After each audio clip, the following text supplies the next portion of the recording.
Sa LDR, sila Sheena at Victor. Magkasintahan pa lang kasi ay naging OFW na si Victor. Matapos magpakasal, nagpa siya si Victor na magbalik uli sa Japan at magtrabaho bilang factory worker para makapag-ipon para sa kanyang pamilya. 3 buwang buntis na noon si Sheena. Kaya't hinabilin siya ni Victor sa kanyang kaibigan at kababata na si Rita. Matagal-tagal akong mawawala. Alagaan mo yung sarili mo at saka itong magiging baby natin, ha? Dahil ka na magparaisip. Marami man akong bantay dito. Sa tuya muna, Maestar Sileti. Tsaka, katabing bahay lang natin tong si Rita, oh. Ikaw ang mag-ingat. Kasi mag-isa ka lang dun. Mayong mag-alaga sa imo. Kaya ko yun, babe. Para sa kinabukasan natin. Ay, teka lang, best friend. Ano ba? Napaka-sweet nila. Napaka-sweet nyo namang dalawa. Magkikita pa naman kayo, ah. Tsaka, baka maiwan ka pa ng biyahe mo. Ay, halat. Bago ko malingawan, eto. Ayan, ginawan kita ng mga mixtapes. Baka, alam mo yan, kung gusto mo lang, miss mo yung mga jamingan natin dati. Tingnan mo lang. Uy, Rita. Next time naman, turuan mo naman ako gumawa ng voice tape. Sige ba? Tapos, ipadala natin kay Victor para hindi kanya masyadong mamiss. Di ba? Salamat. Mabalos, iba ka talaga best friend. Siyempre ako pa. Oh, paano? Sige na. At baka maiwan pa ako ng jeep. Hanap tayo. Tara.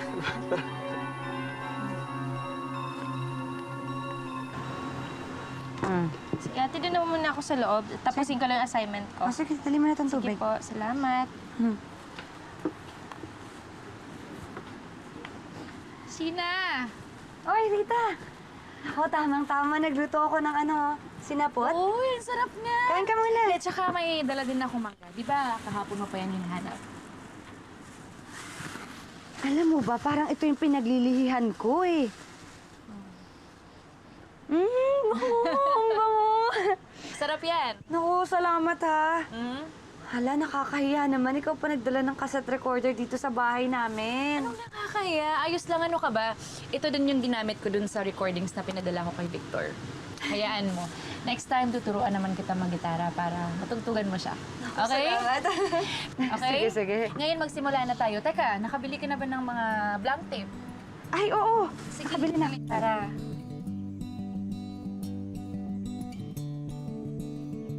Ito, oh. Yan.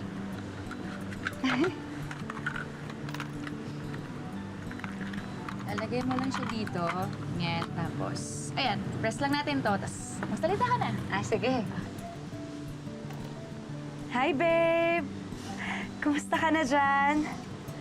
Alam mo ba, ilang araw ka palang nawawala, pero miss ka na namin ni baby. Nagluto nga pala ako ng sinapot. Best friend, ang sarap. Mainggit ka dyan. Babe, yung promise mo sa akin, ha? Sabi mo, uuwi ka dito kapag nanganak ako.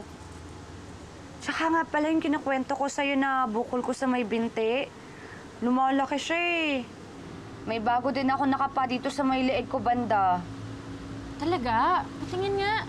Ayan, oh. Oo nga. Tsaka ito. Patingin mo na yun sa doktor. Gusto mo samahan kita? Talaga? Naku, sige nga, magpapatingin na ako. Babe!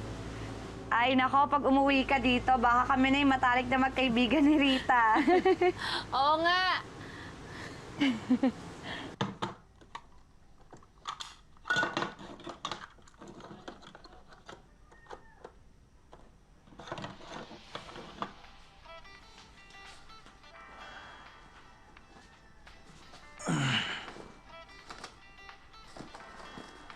Ano to?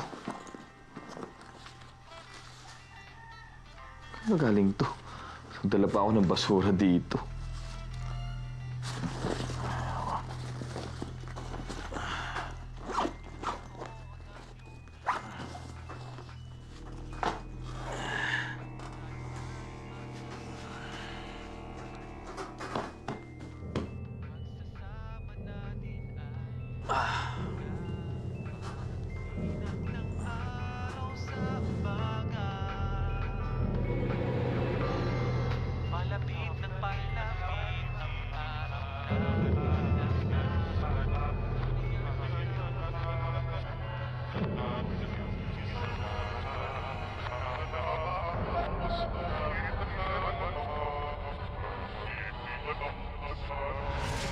Damugan sa kuyong pangadya. Lalaking sa kuyang ginugusto. Darang sa sakluban ning diklong ribungon.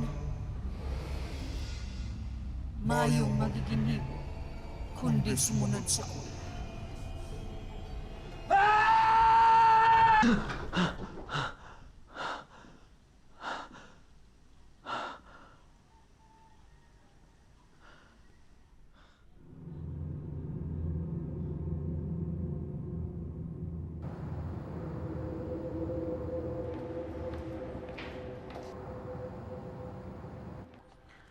Babe, ipa-check up nyo na rin Rita yung mga bukol na yan, ha? Alam mo naman, kailangan healthy ka palagi. Lalo na't buntis ka. Magpapadala lang ako ulit ng pera para makabili ka ng mga vitamins mo.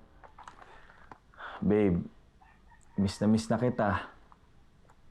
Lalo na yung mga yakap mo. Pati na rin yung... Alam mo na. O sige na, mag-ingat ka dyan.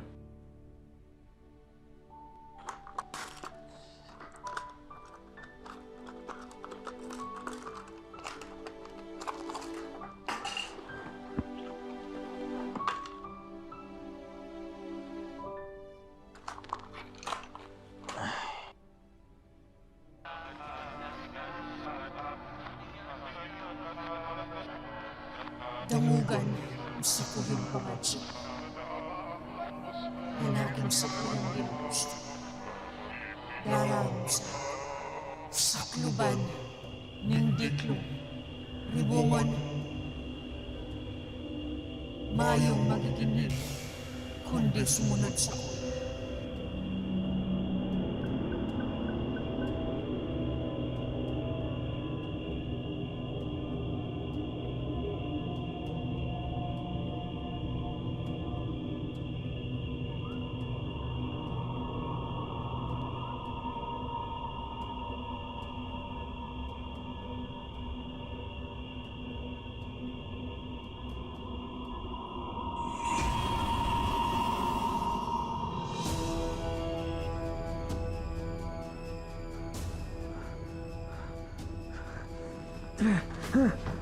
Victor! Victor!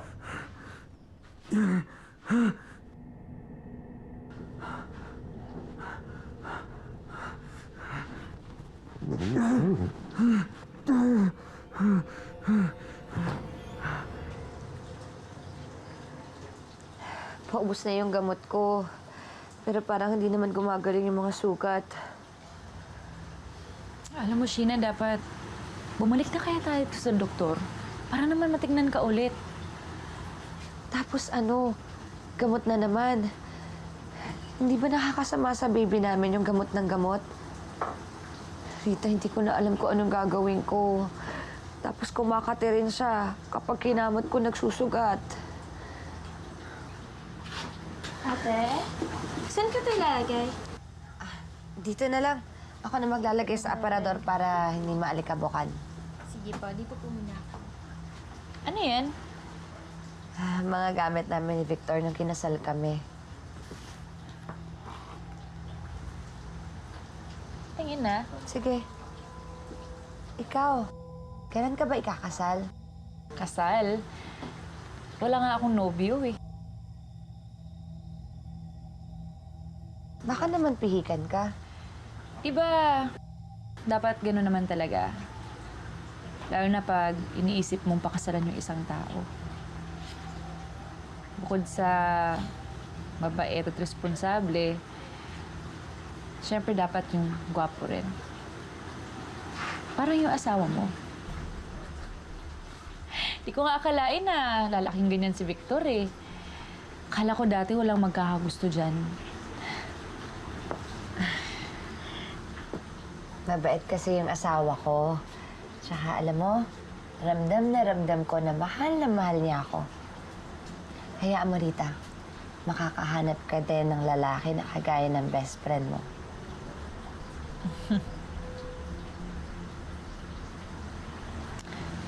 O sige, teka lang, gabi na ha. Mauna na ako. Sige. Tsaka baka ligo lang yung kulang dun sa pangangati mo. Sige na, mauna na ako.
Ate, okay ka lang?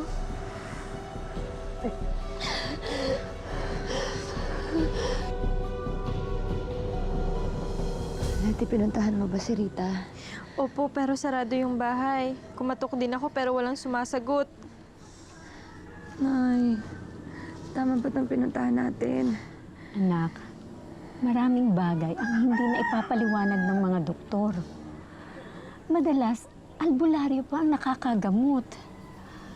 Baka naman kasi nanuno ka o kaya nakulam.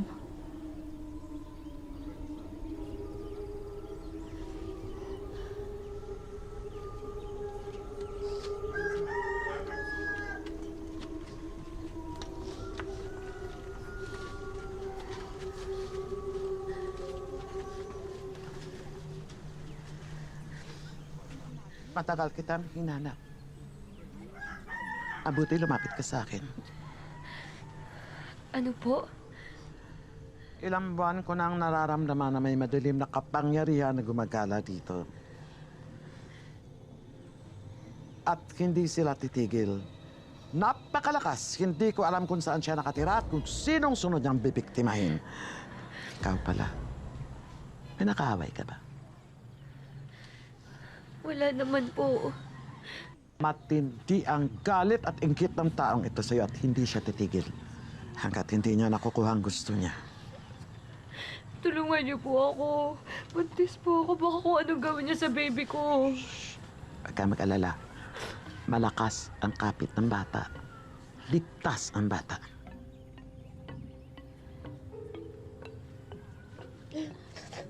Saan mo loob mo, anak?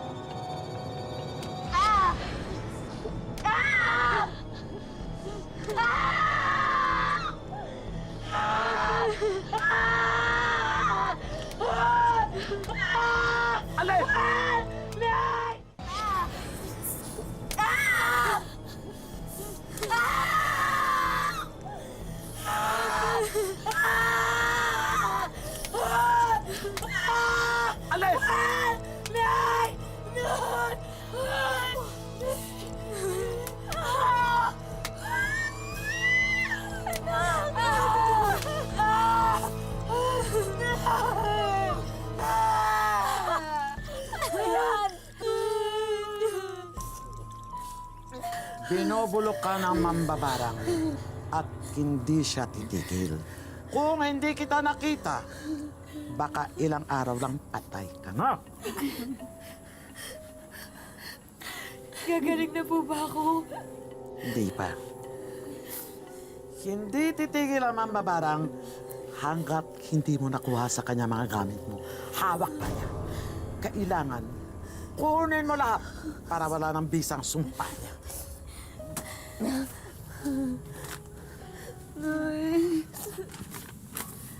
Ito, baka kita saan mo ito. Ikalat mo sa buong bahay mo nang hindi na siya makapasok. Nang hindi na siya makapasok, tandaan mo. Tandaan mo, at napakalakas na. Opo. Malakas ang parsa niya, hindi kita tinatakot. Mag-ingat ka.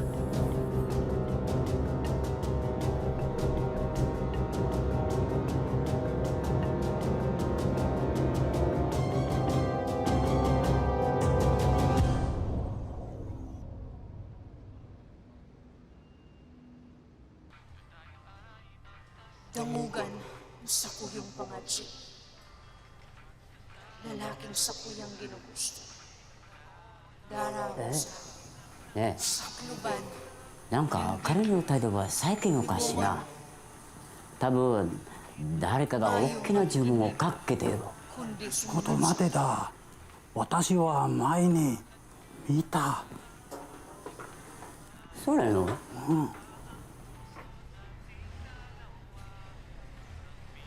あいいよ了解しよ sa paglubog kan adlaw. Kusog ko. Mayong kapante. Kabus. Nasa kuyang gusto. Dangugon sa kuyang pangadji. Lalaking sa kuyang ginugusto. Darawat sa ako. Balutin ang dilim. Aliwin. Ituhin. Walang ibang gagawin. Kundi ako ay damugan sa kuyang pangadji. Lalaking sa kuyang ginugusto. Darawat sa ako. Sakluban. Ningdiklo. Ribungan. Mayong magiginig. Walang ibang gagawin. Kundi ako ay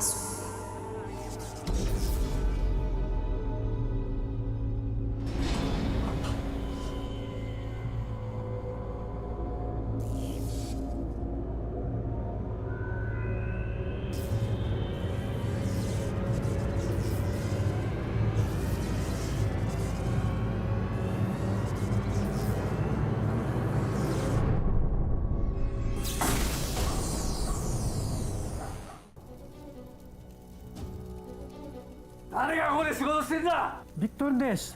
奴はどこ行った？わかりません。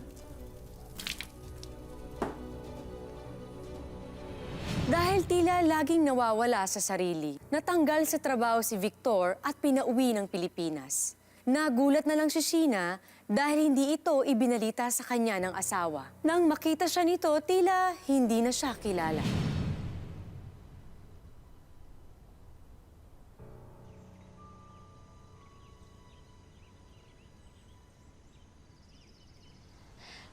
Babe! damugan sa kuyong pangadji. Alalang-alala ako sa'yo. Buti na lang nakabalik ka na. Lalaking sa kuyang ginugusto. Sino ka? Darawat sa ako. Victor!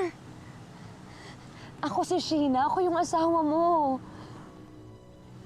Hindi kita kilala. Rita, Sakluban. Rita, miss na kita. Ribungan. Babe! Babe, ano ba nangyayari sa'yo? Bakit hindi mo ako matandaan? Ako to, si Sheena, asawa mo. Ito, anak natin tong pinagbubuntis ko. Kundi sumunod sa ako. Rita, bakit hindi niya ako matandaan? Baka pagod ka lang. Gusto mo magpahinga ka na? Rita, umuwi na tayo. Gusto ko magpahinga. Victor, hindi ko alam yung sinasabi mo.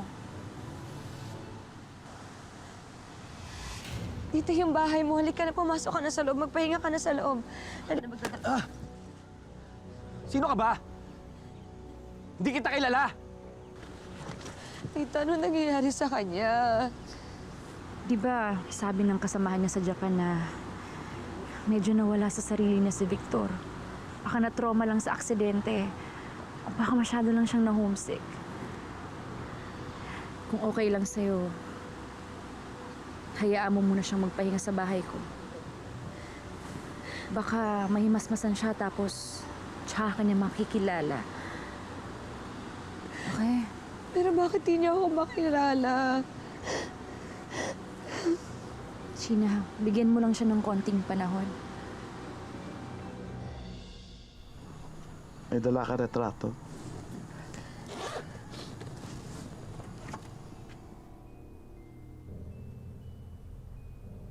Ito po yung asawa ko. Ginayuma ang asawa mo. Ano po gagawin ko para mawala po yung gayuma? Sino ito? Hindi ko makita ang mukha niya. Siya ang gumayuma sa asawa mo. Sino yan? Si Rita po. Siya. Siya talagang gumayuma sa asawa mo.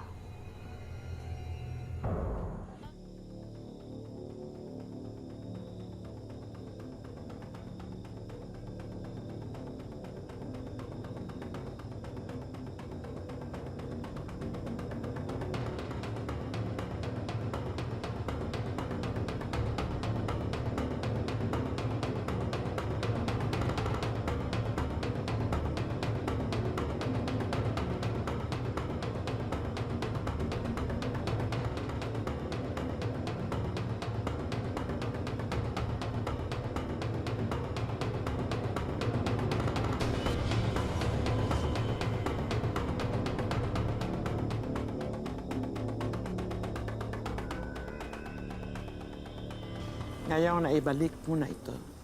Hihina ng hawak sa'yo ng mambabarang. Babalik na po ba sa akin si Victor? Kailangan matalo muna natin siya. Kailangan sumuko siya.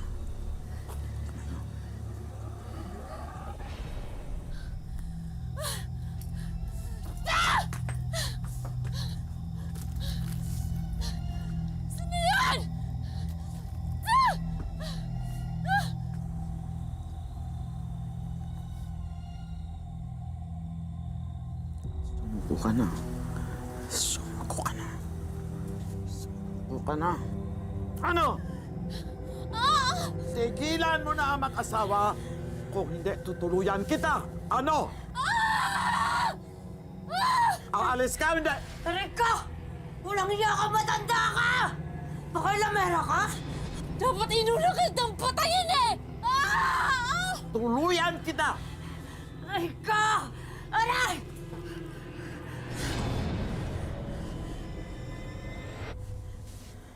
Esperanza, wala po kayo.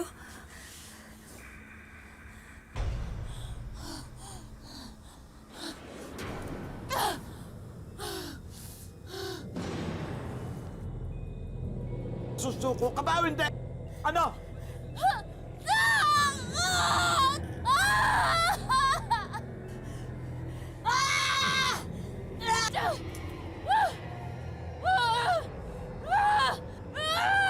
Mamatayin kita, matanda ka! Mamatayin kita! Mamatayin kita! Bitawan mo ako! Ayoko na! Sino ka? Sino ka? Si Rita! Ako si Rita! Ibalik mo si Sheila. Susuko na ako! Susuko na! Mangako ka! Mangako ka, lumayan mo mag-asawa. Aray! Ano? Tama na! Susuko na ako! Natanggalin ko na yung sumpa! Parang ako ka muna! Ayoko na! Ayoko na! Balik mo si Ayoko Sheila! na! Aray!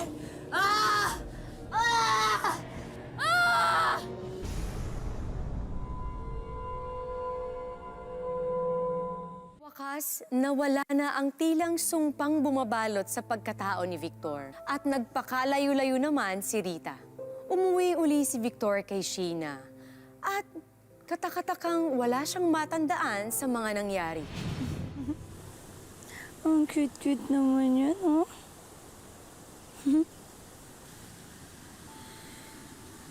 Mahal na mahal ko kayo. Hindi na ako aalis.